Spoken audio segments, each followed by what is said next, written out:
നീ എന്തൊക്കെ ന്യായം പറഞ്ഞാലും ഈ വീട്ടിൽ വെച്ച് പാർട്ടി നടത്താൻ ഞാൻ സമ്മതിക്കില്ല.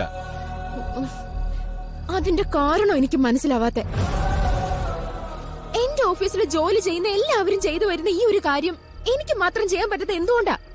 അഷി, വെറുതെ അഭിനയിക്കണ്ട. ഞാനിത് പറയുന്നത് എന്തുകൊണ്ടാണെന്ന് നിനക്ക് നന്നായിട്ട് അറിയാം. ഇല്ല പൃഥ്വി, പൃഥ്വി പറയുന്ന ഒന്നും എനിക്ക് മനസ്സിലാവുന്നില്ല. ശരി, തെളിച്ചു പറയാം. നീ ആ താരയുടെ ഓഫീസിൽ ജോലിക്ക് വന്നത് എനിക്കിഷ്ടമല്ല. പൂർണിമ ചേച്ചിയും താരയും തമ്മിലുള്ള എല്ലാ പ്രശ്നങ്ങളും അറിഞ്ഞു വെച്ചിട്ട് അവരെ കൂട്ടി ഇവിടെ വെച്ച് പാർട്ടി നടത്തണമെന്ന് വാശി പിടിച്ചാ അത് സമ്മതിച്ചു തരാൻ എനിക്ക് പറ്റില്ല. അപ്പൊ അതാണ് കാര്യം. പൂർണിമ ചേച്ചിക്ക് സങ്കടം ഉണ്ടാവുമെന്ന് കരുതിയാണോ എന്നെ പൃഥ്വി തഴയുന്നേ? അതെ,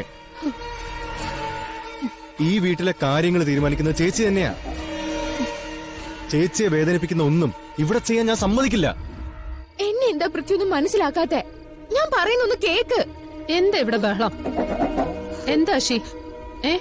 എന്തു പറ്റി? നീ കരയാതെ കാര്യം പറ. മഹിയേട്ടാ, മഹിയേട്ടാ. എന്താ എന്തു പറ്റി? ജോലി കിട്ടിയതിന്റെ പേരിൽ പാർട്ടി നടത്തണമെന്ന് ഓഫീസിൽ എല്ലാവരും എന്നെ നിർബന്ധിക്കുന്നു. പക്ഷെ അത് നടത്താൻ പൃഥ്വി സമ്മതിക്കുന്നില്ല. എന്താ പൃഥ്വി? എന്താ പൃഥ്വി?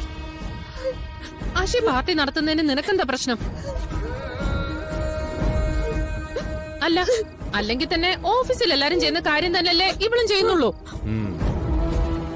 എന്താ പൃഥ്വി നീ ഒന്നും മിണ്ടാതിരിക്കുന്നേ? എന്താ നിന്റെ പ്രശ്നം? ചേച്ചി, ഇവിടെ ഈ പാർട്ടി ഇവിടെ വെച്ച് നടത്തണമെന്നാ പറയുന്നത്. അതിനെന്താ? അതിനുള്ള സൗകര്യം ഇവിടെ ഉണ്ടല്ലോ. അമ്മ ഇതെന്തറിഞ്ഞിട്ടാ? ആ താര ഈ പാർട്ടിക്ക് ഉണ്ടാവുന്നേ. അവളും കൂടെ കൂടിയാ ഈ പാർട്ടി നടത്തുന്നാ പറയുന്നേ. അത് വേണ്ട ഷീ, താര ഈ വീട്ടിൽ കയറ്റാൻ പറ്റില്ല. അതെന്താ അച്ഛാ? താര മേഡത്തിന്റെ ഓഫീസിലല്ലേ ഞാൻ വർക്ക് ചെയ്യുന്നേ. അപ്പൊ പിന്നെ മേഡം വരാതിരിക്കോ?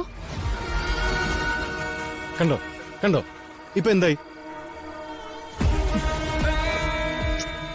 നമ്മളോടുള്ള വാശി തീർക്കാൻ ആ താര ഇവള് യൂസ് ചെയ്യുന്നതന്നെ. അങ്ങനെയൊന്നും അല്ല. ഇനി ആണെങ്കിൽ തന്നെ അതിനിപ്പോ എന്താ? ഒരു ദിവസം കുറച്ചു നേരത്തേക്ക് അവരിവിടെ വന്ന് പോയതുകൊണ്ട് നമുക്ക് എന്താ നഷ്ടം?